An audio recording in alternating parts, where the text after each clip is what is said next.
할렐루야. 주은총 목사와 함께하는 영성 산책 시간입니다. 39살 된 두 아이의 엄마가 속초에서 바다에 몸을 던졌습니다. 며칠 전에 남편과 다투고 술병 몇 개를 남겨둔 채 그녀는 바다에 뛰어들어 자살로 생을 마감하였죠. 그녀의 출발이 결코 불행했던 것은 아니었습니다. 그들은 직장에서 만나 열렬하게 사랑하게 되어 결혼을 하였죠. 그러나 결혼 생활은 부부싸움의 연속이었고 결말은 바다에 몸을 던지는 것이었습니다. 이 여인만의 이야기가 아니죠. 왜 사람들이 그렇게 사랑으로 만나? 왜 격렬하게 싸우는 것일까요? 그것은 서로의 결혼의 틀이 다르기 때문입니다. 그렇다면 결혼의 틀이 무엇일까요? 한국에서 미국으로 유학 간 두 남녀가 있었습니다. 열심히 공부해서 남자는 하버드 대학교에서 학위를 받았고 여자도 좋은 대학에서 학위를 받았습니다. 두 사람은 미국에서 공부하다가 만나서 결혼을 했죠. 그런데 결혼 전에는 잘 몰랐던 부분들이 서서히 드러나기 시작했습니다. 특히 미국 사회는 남편이 아내를 도와 집안일도 함께하고 시장도 함께 가는데 도대체 이놈의 남자는 전혀 거들지 않았죠. 아침에 일어나면 잠자리도 정리하지 않고 부엌에서 아내가 땀 흘리면서 일해도 구경만 하고 밥을 먹고 나면 소파에 앉아 신문 보고 TV 보면서 아내를 도와줄 생각은 전혀 하지 않았습니다. 아내는 도무지 이런 남편이 상식적으로 이해가 되지 않았죠. 이럴 수가 있나 하고 이혼하고 싶은 마음이 굴뚝같이 솟아올랐습니다. 그러나 예수를 믿기 때문에 참고 또 어느 정도 참고 견뎠죠. 그러던 차에 시아버지 회갑의 시댁에 가서 놀라운 사실을 발견했습니다. 그것은 바로 시아버지가 자기 남편과 너무나 똑같은 것이었죠. 시아버지는 농촌의 유지였기 때문에 몸집이 풍만하고 체구가 좋은 반면에 시어머니는 왜소하고 허리가 굽었습니다. 그런데 잠자고 아침에 일어나면 그 체구 좋은 시아버지는 밖으로 몸만 쏙 빠져나가고 허리가 굽은 시어머니가 이불을 개는 것이었죠. 또 시어머니가 부엌에서 일해도 시아버지는 전혀 거들떠보지 않는 것이었습니다. 그야말로 전형적인 한국의 남존여비 가정이었죠. 그것을 어렸을 때부터 보고 자란 신랑이 똑같은 행동을 하는 것은 지극히 당연한 것이었습니다. 이것을 고치려고 해도 싸울 뿐이지 도무지 해결이 안 되었죠. 그런데 미국에서 가정주간의 부부 세미나에 같이 갔다가 거기에서 남편이 치유를 받았습니다. 어렸을 때부터 부모로부터 받은 것을 떠나야 함을 알았죠. 그리고 행복한 가정을 이루기 위해서 서로가 조금씩 더 노력을 하게 되었습니다. 그렇다면 왜 이들 부부가 이렇게 싸움이 끊이지 않았을까요? 왜 사랑으로 만난 결혼이 이런 위기에 이르게 되는 걸까요? 거기에 관하여는 여러 복합적인 요인이 작용했겠지만 우선 두드러지게 나타나는 요인으로는 남녀의 지위가 서로 다른 가족문화권에서 각각 성장했다는 것입니다. 자기 아버지가 아침에 일어나면 뱀이 허물 뽑듯 몸만 밖으로 쏙 빠져나가고 어머니가 부엌에서 일해도 전혀 거들떠보지 않는 아버지 상과 어머니로부터는 남편에게 말 한마디 못하고 무조건 순종하는 아내상을 갖고 있는 남자라면 결혼해서도 이 남자는 자신의 어머니가 한 것처럼 자신은 손 하나 까딱하지 않고 자신의 와이프에게 자기에게 한마디 말도 없이 순종하는 것을 당연하게 기대하죠. 그리고 이것이 이 남자의 결혼 생활의 틀이 됩니다.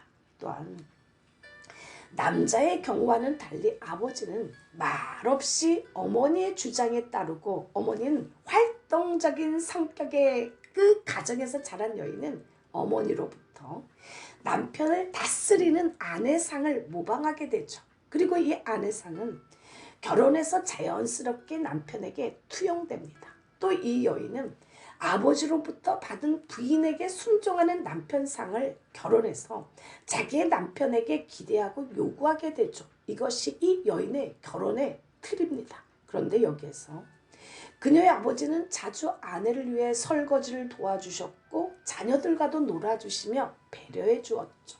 그러니 아내는 남편의 행동을 이해할 수가 없었고 늘 둘 사이에 싸움이 반복되었습니다. 그러면서 야, 너네 집안은 대체 왜 그러냐 하면서 서로의 집안에 대한 흠을 찾기가 일쑤였죠. 이 결혼의 틀에 관하여는 크리스찬 치유 목회 연구원에서 나온 위기와 상담이라는 책을 읽어보면 상당히 도움이 되죠. 그 책에서 정택희 교수님은 다음과 같이 말씀하셨습니다. 두 사람이 결혼해서 행복하게 살 수 있을지 아니면 갈등을 겪게 될 것이냐는 이 두 사람의 결혼의 틀, 즉 사랑의 궁합에 맞춰보면 쉽게 짐작할 수가 있습니다. 사랑의 궁합이 어긋날 경우 남편은 아내에게 자기 아버지처럼 독선적으로 나오면서 부인은 절대 순종하기를 기대할 것이요, 부인은 반대로 남편이 자기에게 순종하면서 자기 주장에 따라주기를 기대할 것입니다. 그러면서 서로 간에 양보하지 않으려는 심리적인 전쟁이 시작되죠. 인간은 누구나 처음에는 서로 양보하지 않으려고 하죠. 즉 기가 죽지 않으려는 싸움을 하게 되고 그 결과에 따라 어느 한쪽이 주도권을 찾게 되는 것입니다. 부부간의 만남에도 어느 기간 동안 이런 심리적인 기싸움이 계속 되다가 어느 한쪽이 포기하면서 두 사람 사이에 조화가 이루어지는 것을 볼 수 있죠. 그러나 이런 조화도 어느 정도의 사랑의 궁합이 맞아야 이루어지는 것이지 서로 사랑의 궁합이 지나치게 어긋날 때는 싸움은 치열해지고 걷잡을 수 없는 단계로까지 치닫습니다. 이처럼 문제의 원인이 이러한 서로 다른 결혼을 바라보는 그 틀에서 온다는 사실을 모르는 사람들은 상대방의 성격에 문제가 있다고 생각해서 극단적인 데까지 나아가는데 문제가 있죠. 어떤 남자들은 이런 사실도 모르고 부인한테 야, 이 정신병자야, 미친년아 라고 몰아붙이는 것을 저는 여러 번 보았습니다. 그래서 그 부인은 신혼 초부터 마음고생을 하다가 정신과 치료를 받았죠. 결국은 저한테까지 와서 병원에서 남편과 같이 오라가는데 어떻게 하면 좋겠냐고 힘들어하며 상담하는 경우도 꽤 있었습니다. 사회적으로 보면 괜찮은 직업의 사람들이었는데도 불구하고 참 험악하게 싸웠죠. 이처럼 결혼의 틀이 어긋난다고 해서 그 인격 자체가 병든 것은 아닙니다. 다만 자라면서 자기도 모르게 부모의 태도를 모방하게 되어서 그렇게 된 것뿐이죠. 그러므로 자기의 태도가 자기도 모르게 어린 시절에 부모로부터 습득되었다는 것을 깨닫고 자기의 태도를 고치려고 노력하는 사람은 상대방 편에서 바라보고 상대방의 행동을 용납할 수 있는 여유도 생기게 됩니다. 이 시간에 찬양 쓴잔이라는 찬양 한 곡 올려드립니다.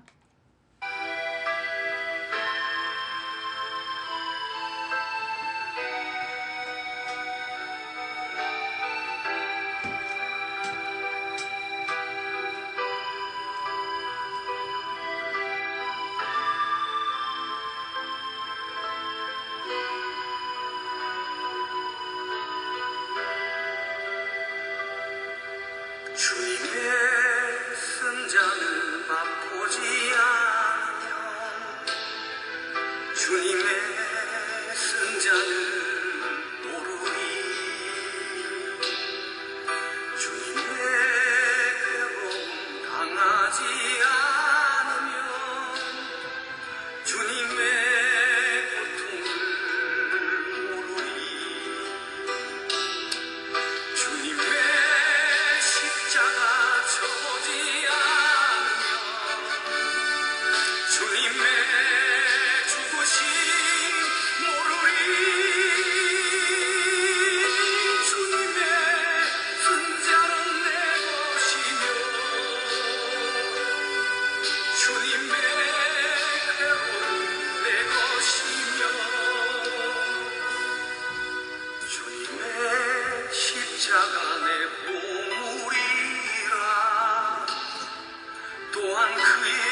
할렐루야.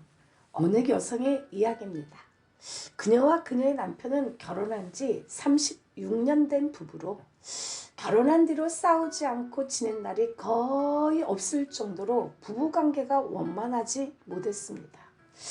상대를 공격하기 위해 손톱을 날카롭게 세우고 서로의 가슴에 생채기를 내는 일이 허다했죠. 그러니 36년을 함께 살았지만 서로에게 애틋한 정을 느낄 수가 없었습니다. 애틋한 정은커녕 이놈의 원수가 왼수가 따로 없었죠. 도대체 무엇 때문에 그런 결혼 생활을 유지하였는지 그들 스스로도 이해할 수 없을 정도였으니까요.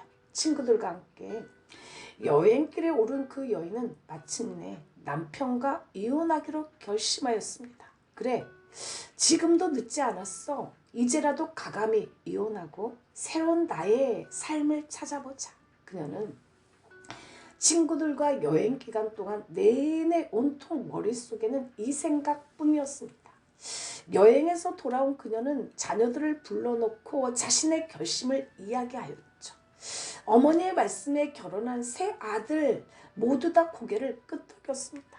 그런데 대학교 3학년인 막내 아들이 어머니의 뜻에 반대 의사를 보였죠. 반대 이유인즉 자기가 결혼할 때까지만 참아달라는 것이었죠. 막내 아들만 이기적인 이유로 부모의 이혼에 반대했을 뿐 자식들조차도 이 부부의 파경을 막으려 하지 않았죠. 부부는 막내 아들 때문에 이혼을 뒤로 미룬 채 어영부영 결혼 생활을 지속해 나갔죠. 그러던 중 그녀는 우연한 기회에 치유 세미나에 참석하게 되었습니다. 그녀는 3일 동안 진행된 세미나에서 큰 충격을 받았죠. 지금까지 우리의 결혼 생활이 이처럼 불행했던 것은 바로 남편과 내가 서로를 있는 그대로 인정하려 하지 않고 자신의 잣대, 자신의 틀에 상대방을 맞추려 했기 때문이구나 라는 걸 깨달았죠. 실제로 그들 부부는 36년간이나 적과의 동침을 지속해왔습니다. 남편은 남편대로, 아내는 아내대로 자신의 틀에 상대가 맞춰주지 않는다며 불같이 화를 내고 비난하면서 서로의 자존심을 핥히느라 건강한 결혼 생활을 유지하지 못했죠. 그리고 그 오랜 싸움을 이혼이라는 물리적 방법으로 끝내버리려고 할 때 막내 아들이라는 장애물이 가로막았던 것입니다. 그 깨달음은 가정을 살리는데 참으로 소중한 청신호가 되었습니다. 그녀는 지금까지 불화가 자신의 작은 틀에 남편을 끼워 맞추려고 하면서 발생했다는 사실에 주목했죠. 집으로 돌아온 그녀는 이미 오래전부터 각방을 쓰고 있는 남편의 방문을 열고 조용히 남편을 불렀습니다. 부인이 부르는 소리에 남편은 신경질적으로 돌아보았죠. 아내가 자기를 부를 때는 항상 시비를 가릴 일이 있다는 것을 잘 알고 있기 때문입니다. 왜 그러는 거야? 남편의 불면 소리에 신경 쓰지 않고 부인은 짐짓 소리를 낮추고 은근한 음색으로 말을 건넸습니다. 생각해봤는데 당신 댐댐이가 나보다 훨씬 낫더라. 전혀 뜻밖의 말이 아내의 입에서 튀어나오자 당황한 것은 남편이었습니다. 지금 무슨 말을 하고 있는 거야? 당신의 그릇이 나보다 훨씬 큰데도 그동안 억지로 내 작은 그릇에 당신을 끼워 맞추려고 당신을 괴롭히고 억지를 부렸던 나를 용서해 줄 수 있어? 설마 했던 남편이 놀란 눈으로 아내를 뚫어지게 쳐다보았습니다. 아무래도 미심쩍다는 표정이 역력했죠. 그게 정말이요? 정말이다 마다요. 정말로 당신한테 미안해요. 앞으로는 노력할게요. 그날 밤 두 사람은 밤새워 이야기를 나누었고 서로를 살며시 안아주었습니다. 그렇습니다. 자신의 틀에 다른 사람을 맞추는 일은 불가능하죠. 인간 개개인이 전부 개성이 다르고 생각하는 바가 다르고 경험한 세계가 다른데 어떻게 자기 틀에 딱 맞는 사람을 발견할 수 있을까요? 무엇보다 어떤 사람도 만사의 기준이 될 만큼 완벽할 수 없습니다. 그러므로 자신의 틀에 맞는 사람만 옳다고 여기는 사람은 외롭고 불행한 법입니다.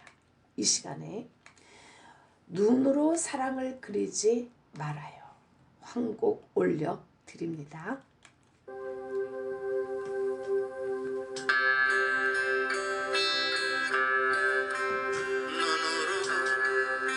사랑 그리지 말아요. 입술로 사랑 말하지 말아요. 영원한 사랑을 바라는 사랑 진리를 알지요.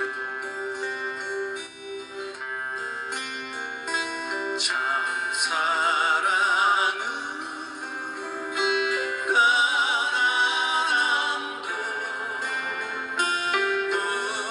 부요함도 없어요.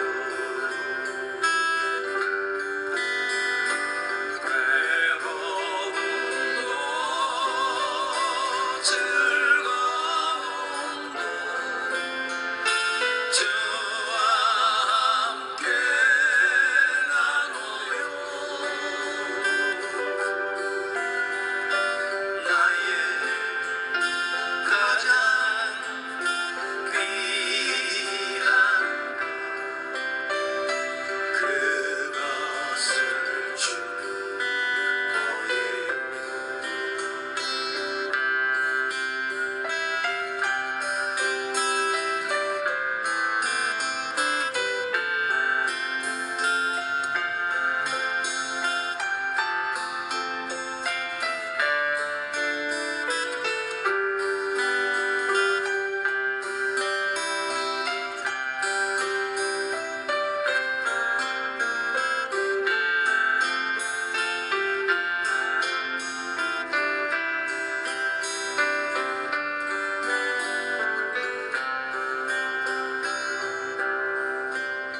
눈으로 사랑 그리지 말아요.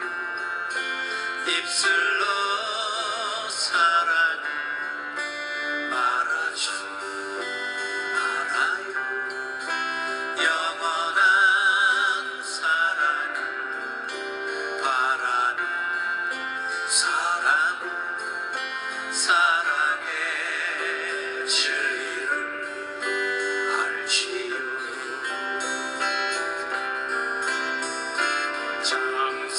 참사랑은 가난함도 부요함도 없어요.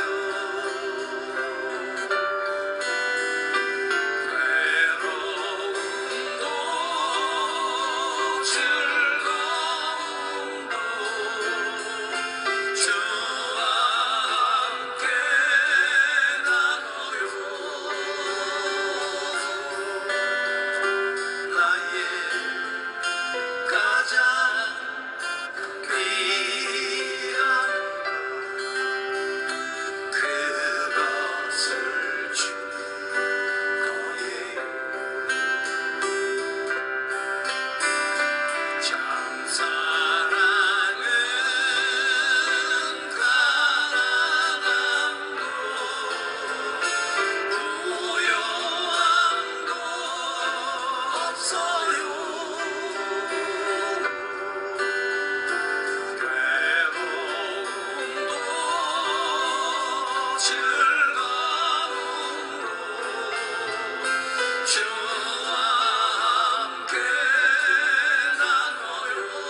할렐루야.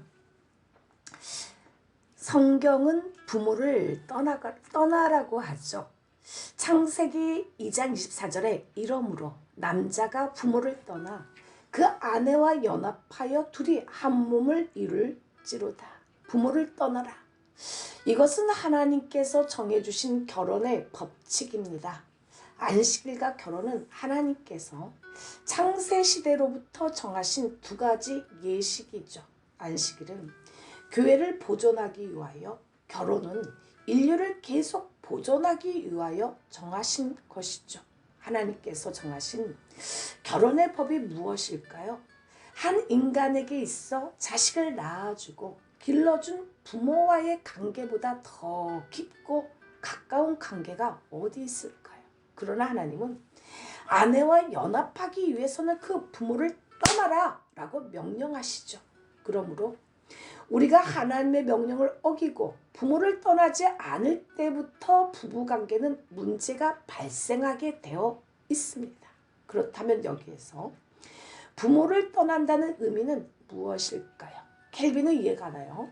남편은 아버지보다 아내를 더 사랑해야 하며 떠나라는 말은 부모를 버리고 효도하지 말라는 의미가 아니라 결혼이 다른 어떤 것을 통해서도 침해가 될 수 없는 성결한 것을 나타내는 의미입니다. 라고 말하죠. 경제적인 떠남과 지리적인 떠남을 한번 생각해 볼까요? 안산의 어느 건물에 2개의 개척교회가 있었습니다. 제가 보고 너무 놀랐어요. 한 건물에 2개의 개척교회가 있는 거예요. 한 개척교회는 처가댁에서 쌀이며 김치며 생활비며 다 해주었죠. 게다가 장모님으로부터 기도의 후원까지 받았습니다. 그러니 옆에 개척교회는 기도는 고사하고 어느 것 하나 처가댁에서 도와주지를 않았습니다. 오히려 딸의 부모가 가난한 신학생한테 시집을 간 것에 관하여 여간 서운해한 것이 아니었죠. 그러니 그 남편 역시 내심 여자 집에 대하여 서운한 마음을 가졌습니다. 제가 신대원에 다닐 적에 이런 말을 들은 적이 있죠. 목회자에게도 성골과 진골이 있다는 것입니다. 전도사님들이 배우자감으로 안정된 목회자나 물질적으로 후원해 줄 수 있는 딸을 1순위로 원한다는 거죠. 즉 안정된 큰 교회 목회자의 딸이나 장로님 딸을 원한다는 거죠. 세상에나.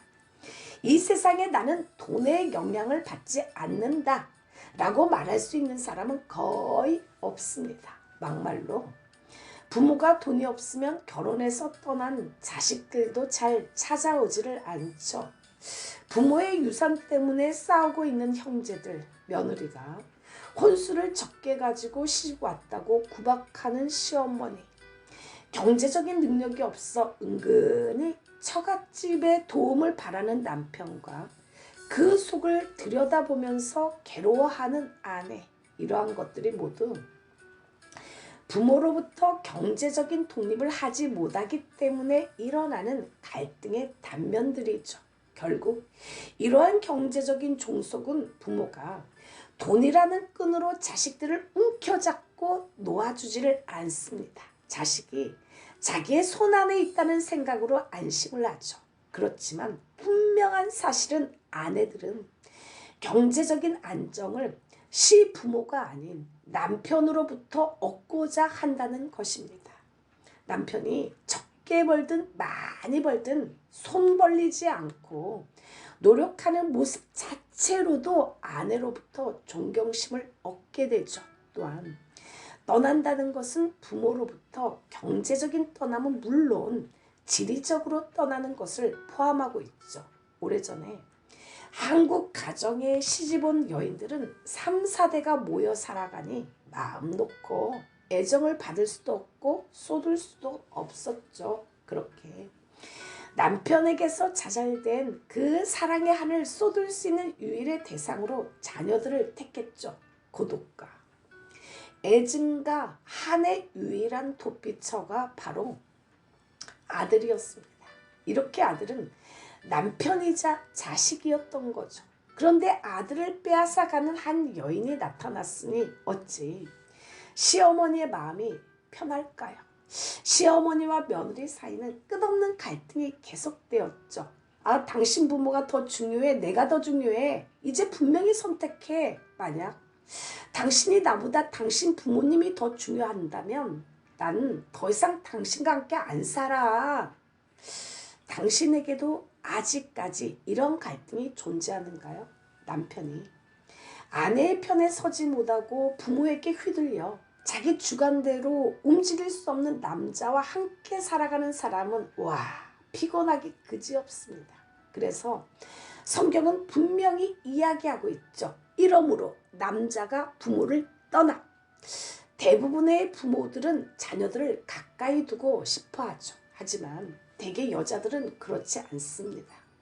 부모를 모시고 살고 싶어하는 아들과 처갓집 식구들이 자주 드나드는 것을 보기 싫어하는 남편, 아들 집이라고 자주 와서 부부의 일에 간섭하려고 하는 시어머니와 시누이들, 이것들은 떠남의 문제를 둘러싼 부부 갈등의 일면입니다.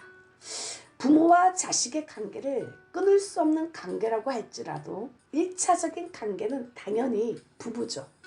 부부 관계를 파괴시키면서 부모와의 관계를 유지할 수는 없습니다.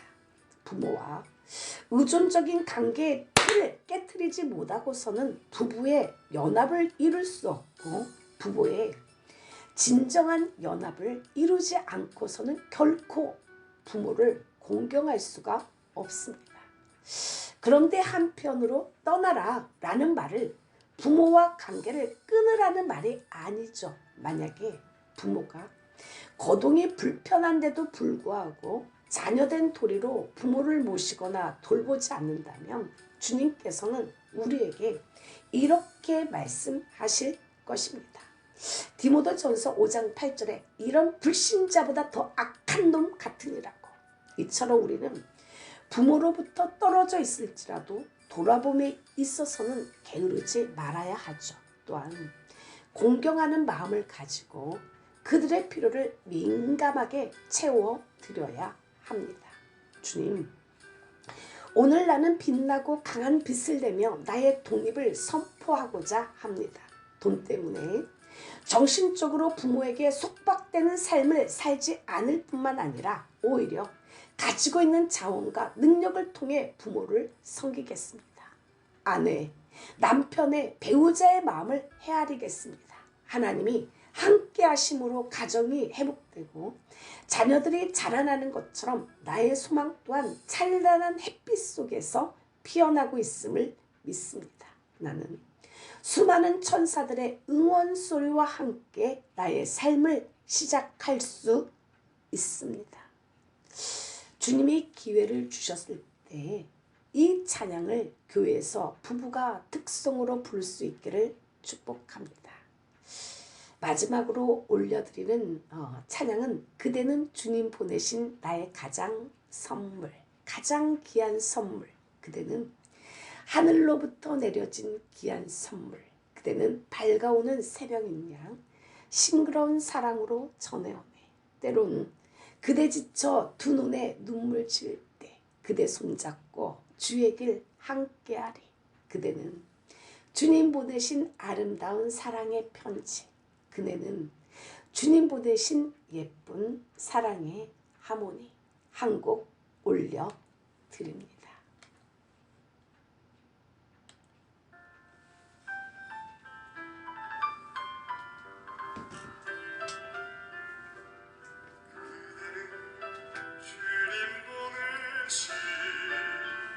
나의 가장 귀한 선물